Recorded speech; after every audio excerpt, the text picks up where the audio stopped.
This is Cerebral Cinema. Movies of the mind.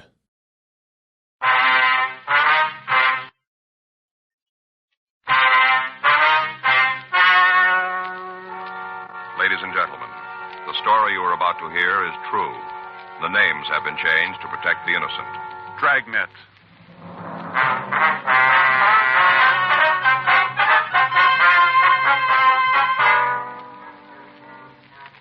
You're a detective sergeant. You're assigned to homicide detail.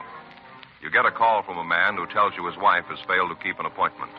There's no trace of her. There's evidence of foul play. Your job? Find her.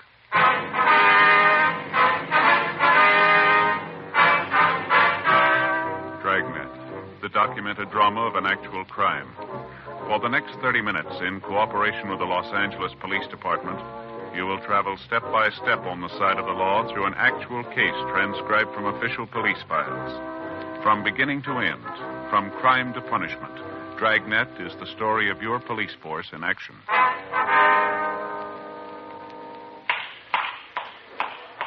It was Friday, August 7th. It was warm in Los Angeles. We were working the night watch out of homicide detail. My partner's Frank Smith. The boss is Captain Lorman. My name's Friday. I was on my way back from missing persons, and it was 1:27 a.m. when I got back to room 42, homicide squad room.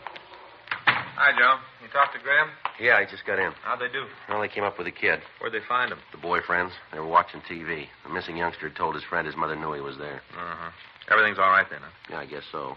Graham said the kid's going to have to eat standing up for a few days. You know, it's a funny thing about parents. What do you mean? A thing like this happens, and all they care about is getting their kids back. Mm-hmm. After a while, they begin to think about it and get sore. Doesn't make a lot of sense. You figured you got a couple of kids. Yeah, I guess it'd be the same way. I got it. Homicide Friday. Guess her, that's right. Well, where were you supposed to meet her? Well, have you checked there? Let's see. All right, you want to give me that address? Yes, sir. No, we'll be right out. Right. Goodbye, sir. Oh, we got one we better check here. Yeah? Bartender out in Normandy. Says his wife was supposed to meet him a half hour ago, and she hasn't shown up. He called his house? Yeah, she's not there either. Says she's never been late before. Yeah, it's always the first time. Well, he doesn't think so. Huh? He thinks she's been kidnapped.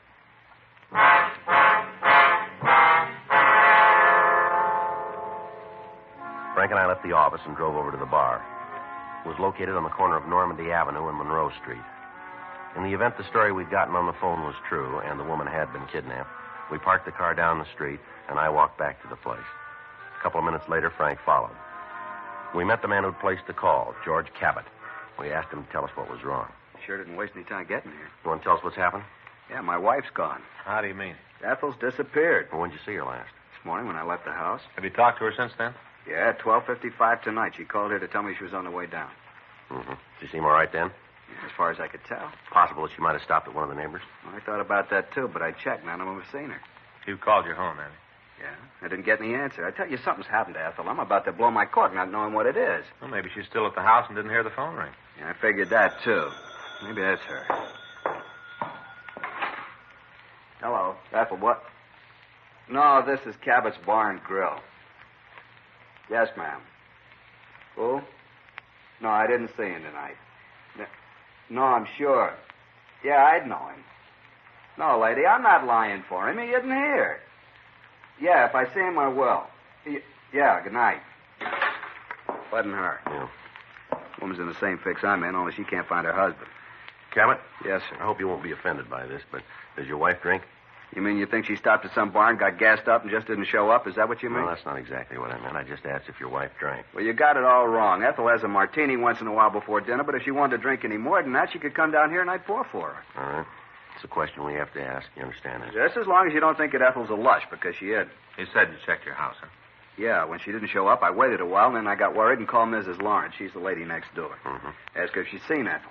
Yeah. She said my wife had been over there all evening. They were playing that baseball game, line drive, you know, with the cards.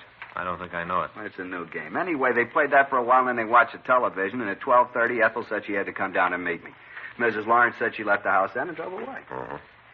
This neighbor's kind of bubble-headed, you know. She's not real bright about things, so I thought that maybe Ethel had gotten sick and couldn't answer the phone when I called. Yeah. I called a cab and went home. The car was gone, so was Ethel. I checked the whole house and the yard. Not a sign of her. Looked in the front closet, too. Her coat was gone. I'm sure she'd left the house. Mm-hmm. I had the cab driver come back to the bar the same way that Ethel always drives it. I thought maybe there was an accident or something. If there was, I'd be able to see it. You know, people are cops. Yeah, I understand. Wasn't anything. Does she always come down here at night? Regular as clockwork. Never misses. Excuse me. Yeah, sure. Hello. Yeah. No, I remember. No, ma'am, I haven't seen it. Look, lady, I got my own troubles. I'm not trying to cover up for your husband. Well, it doesn't make any difference to me or not what you think. He isn't here. Okay, that's fine with me. Never ran up more than a 30-cent tab anyway. And even then, he ate all the peanuts on the barn. You tell him I said so. Yeah, good night. Real crackpot. You were saying that your wife made it a practice to come down here. Is that right? That's right. You see, our boy was killed in the Pacific 5 years ago, our only kid. We both took it pretty hard. It got on Ethel's nerves sitting around the house by herself, so she'd drive down to pick me up. Get here a little early and help me with the cleanup. Yes, sir. Called at 12:55 to say she was leaving. Walk in the door at 1:05. Didn't vary more than a minute either way. Mm-hmm. Depend on the light at the corner of Denmore and Santa Monica. If she makes it green, it's 1:04 when she walks in. Otherwise, she's a minute later. I see. Does she always call before she leaves the house? I can walk over to the phone at 5:01 and pick it up. Know she's going to be on the other end. Has your wife been in good mental spirits lately, do you know? How do you mean? Well, I mean, has there been anything on her mind? Anything that worried her more than usual? No, she didn't say anything. If there was, I'd have been able to tell. Is there any special reason why you think she's been kidnapped? Just that she's gone. It isn't like Ethel to do something like this. I know it's not her idea. Never done anything like this before, then? No? Mm-hmm. Do you have a picture of her we could have? Sure, I got one in my wallet. Probably that woman again. Hello, look, I haven't seen you. What? Now, look, don't you try that with me. No, I don't. If you hurt her, I'll make you sorry the rest of your life. Hello? Hello? Cabot? Cabot, What? what's the matter? Nothing. I guess I made a mistake about the whole thing. How do you mean that? I guess nothing's happened, Ethel. Just forget I called you about it. Is that the way you want it? Yeah, I'm sorry to cause you all the trouble. I'd like to buy you a drink if I can. No, thanks. Sorry about the whole thing. You want to tell us what they said? Who? Party on the phone there. I don't want to talk about anything. You're not going to help your wife that way. Now, what'd they ask for? Look, I told you guys it was all a mistake. Now, why not let it go at that? How about the picture you were going to give us? There's no reason for it. The whole thing's a goof-up. The way you're talking on the phone didn't make it sound that way. All right, she's gone. Those were the people who have her. They asked for money? No. They said for me to sit tight and not to tell anybody or they'd kill Ethel. I'm going to do like they say. You're taking a big responsibility on yourself, Cabot. Maybe so, but she's my wife. This is a big city. It's going to be a little tough for us to find the kidnappers without your help. Not so bad. How do you mean that? I got an idea who they are. It isn't going to be too hard to find out. You go out on a limb and you may give your wife more trouble than help. Ethel's my wife. You're not going to let us help you then, huh? No, and I don't want to go over it anymore. I got the only stake in this anyway. Well, you're wrong about that. What? What about your wife?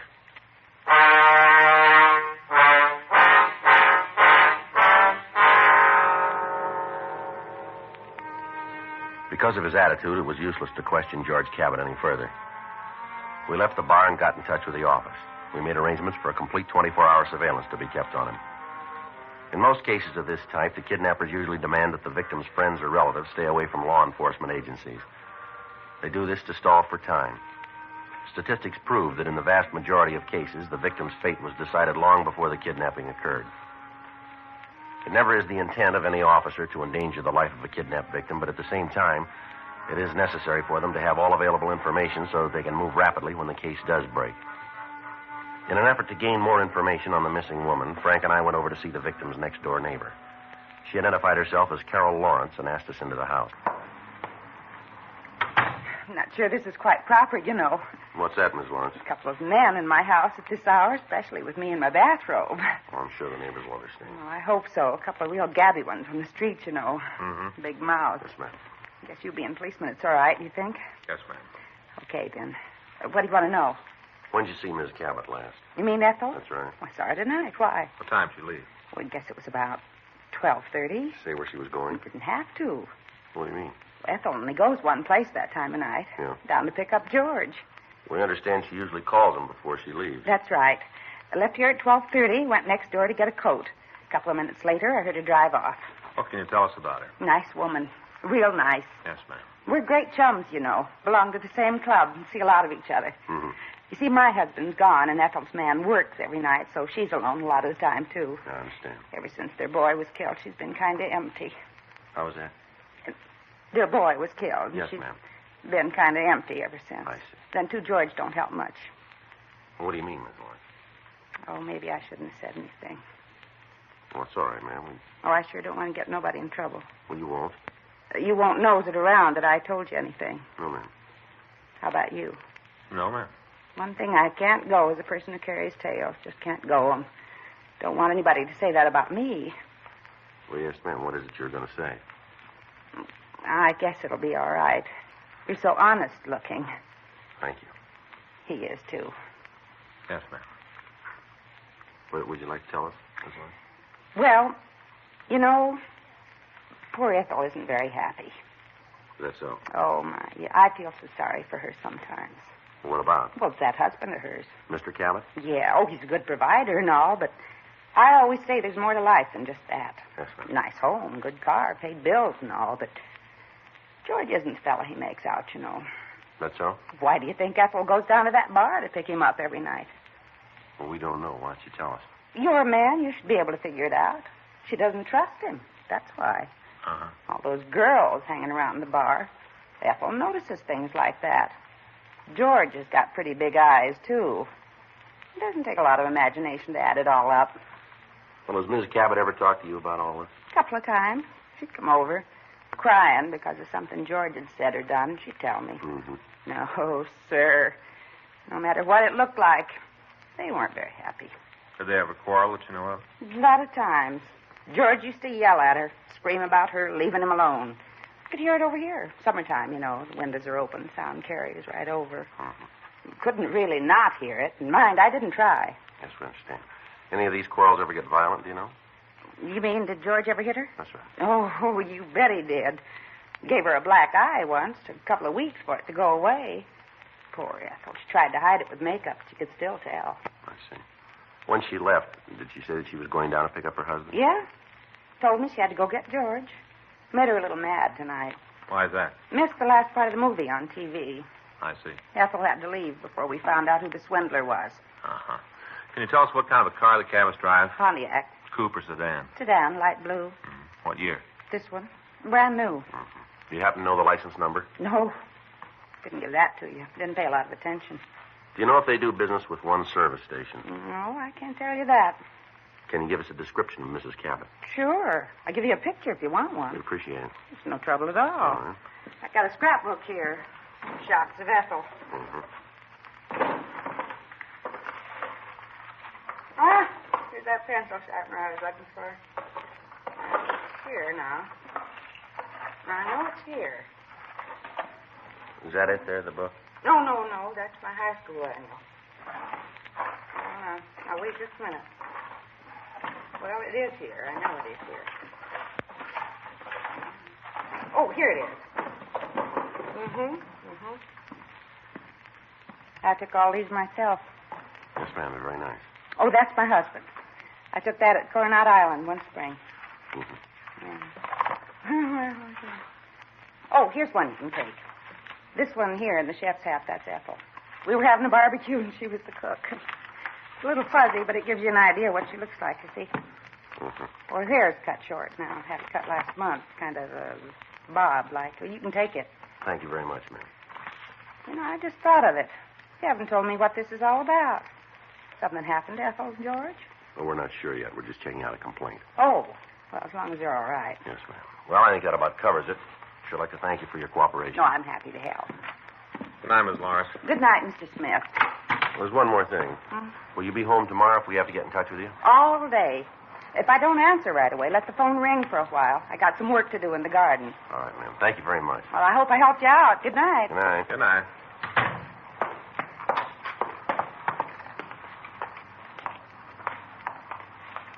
What do you think? I don't know. The way she tells it, something's out of line, isn't it? Well, Cabot seemed to be pretty upset when he got that phone call. There's only one big trouble with that. What do you mean? Maybe that's what he wanted us to think.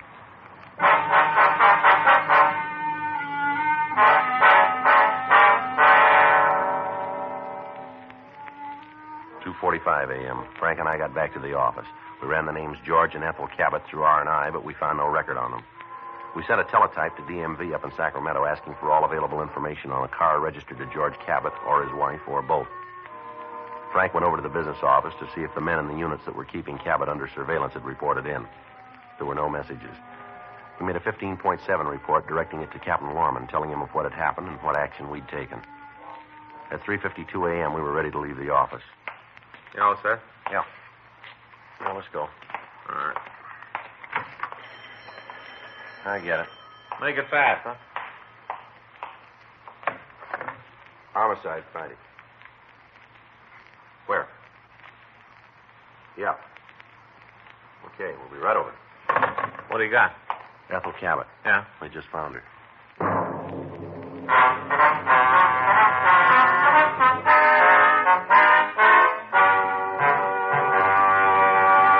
You are listening to Dragnet, the authentic story of your police force in action.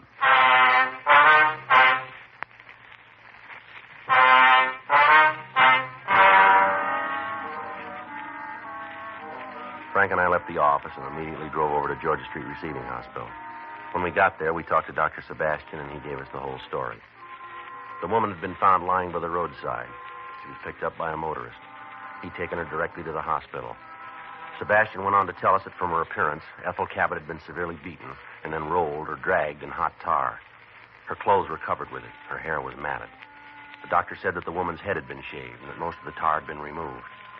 A tentative identification had been made through a letter found on her person when she'd been brought in. An attempt was made to call her husband, but there was no answer at either the bar or at their home. Frank and I waited until the woman had been treated. Then we went in to talk to her. She was in a state of severe shock, and she was incoherent. Don't hit me anymore. Please don't hit me anymore. She's out of her head. Yeah. I didn't do anything. Don't hit me. Miss Cabot. Miss Cabot. Please let me go. Please. You're all right now. There's nothing to be afraid of here. You're lying. You're in a hospital, Miss Cabot. You're all right. Don't let him get me anymore. Don't let him touch me. Nobody's going to hurt you, Miss Cabot. Where's George? We're trying to reach him, ma'am. I don't want to see him. Not ever. All his fault. George caused this? They told me. Well, who said that? Both of them. They said they were doing it for George. There were two people? Yes. He kept hitting me. And he poured the tar over me. There wasn't anything I could do. Nothing. Did you know these men? They kept hitting me. George. George, tell him to stop. Not anymore, please. Not anymore. Miss Cabot, do you know who the two men were? No, I don't know him. They didn't have any reason to do it. Except for George. That's what they told me. I didn't know they were going to hit me like that. Did you hear a name? No, I don't know him. Did either one of them call a name of any kind? Please make him stop. Don't let him pour any more tar on me. Miss Cabot. Burns. I can't stand anymore. Miss Cabot, can you tell us what the men looked like? George. George, tell him to stop. Tell him.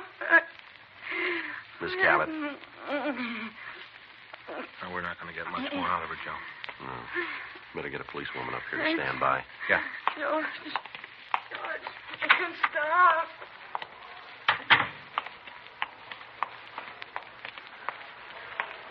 Joe? Yeah, Dave. While you were talking, the Cabot woman's call came in before you get in touch with the business office. Okay, Dave, right away.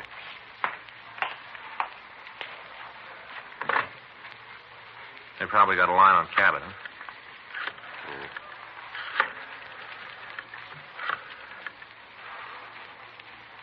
Hello, this Friday. When? Okay, we're leaving right now. Right, bye. Well, that really tears it. What's that? They just lost the tail on Cabot.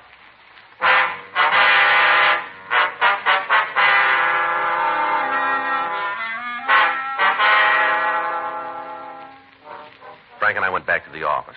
We got in touch with the unit who'd been assigned to keep Cabot under surveillance. They told us that the man had gone downtown and had entered an all-night movie. In the darkness, he managed to get away. A team of men was sent out to his house, but he hadn't returned.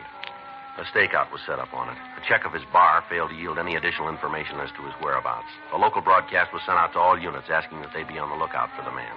If he was found, he was to be taken into custody, and we were to be notified immediately. 6:45 a.m. Frank and I checked out of the office, and we went home to shave and change our clothes. At 8:15 a.m., we got back to homicide. There was somebody waiting to see us. You want to see us? You Friday and Smith? That's right. I'm Arnold Leffer. I got something to tell you. All right. You heard from Cabot? No. Oh, I figured maybe he'd call you. You know him? Yeah, I work for him. Help out in this place. You heard from him? Yeah, this morning. He called me at home. Did he say where he was? No, but I think he'd been drinking. He sounded like it. Yeah. It was either that or he was mad, one or the other. Is that right? Yeah, last time I heard him talk like he did this morning was when he had that beef in the bar about a week ago. What was that all about? Oh, a couple of guys thought they were pretty rough, tried to prove it to George. Yeah. Well, he cleaned up the place with him. What caused that beef? Well, they started to get loud with a couple of girls in the place. George told them to quiet down. They didn't do it, so he told them to get out. Yeah. They didn't want to go, and they tried to put the muscle on George, but they tried it with the wrong guy. George really showed them. That's all? Oh, yeah. Bounced them both right out in the street. Guys were pretty sore about it. When did this happen? About a week ago. I don't remember the exact date. Mm-hmm. They were pretty sore. Told George they'd find some way to get even with him. I get it. Homicide Friday. He's not here right now. Can I take a message? Mm-hmm. Yes, ma'am. No, he's not working today. Yes, ma'am. Well, if you give me your number, I'll have him call when he gets in. All right. That's 98. Yes, ma'am. No, it's right in the message book. No, he'll see it. That's right. Yes, ma'am. Mm-hmm. No, he'll look at the book when he comes in. No, the first thing. You bet. Well, you're more than welcome. Yes, ma'am. Bye. You know these two men? Yeah, I've seen them a couple times around the bar. You know their names? Well, one of them's called Jack something or other. I don't know the last part. How about the other one? I can't do you any good there. You know where we can find them? Yeah, that's one of the reasons I come in here. I want to tell you what George said to me. Yeah. Well, he said he found out who kidnapped Ethel. Told me he was going to get him. He mentioned this Jack. Figured it was the same guy. Where can we find them? Well, there's a rooming house over on 7th. I can show you. Well, let's go. Look, there's something else, though. What's that? Well, I was at the bar when George called, and after I talked to him, I checked around. Yeah. His gun's gone.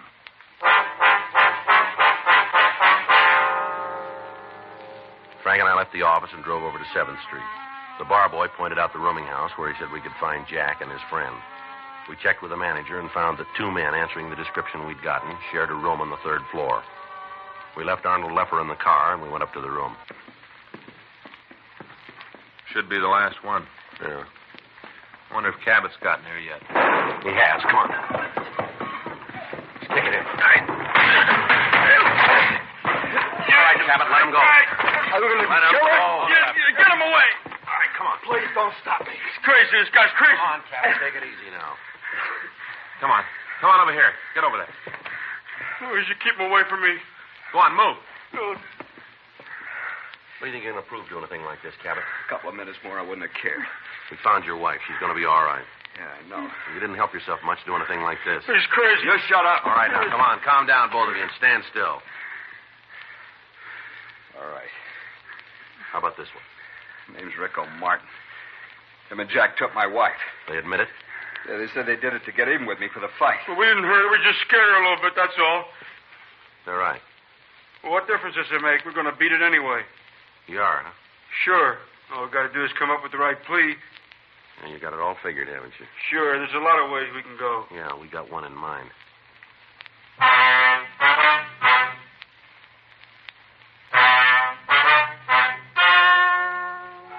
The story you've just heard is true. The names were changed to protect the innocent. On December 14th, trial was held in Department 98, Superior Court of the State of California, in and for the County of Los Angeles.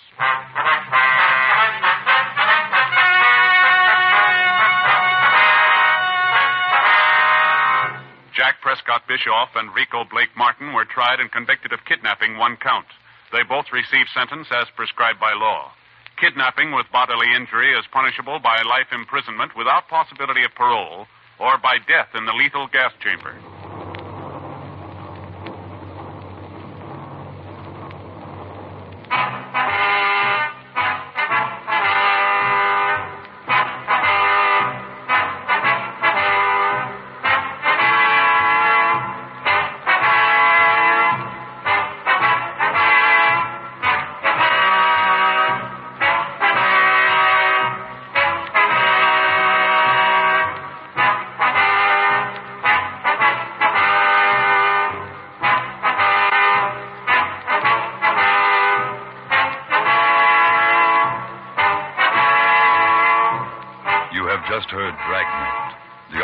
story of your police force in action and starring Jack Webb, a presentation of the United States Armed Forces Radio Service.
Cerebral Cinema hopes you have enjoyed this movie of the mind.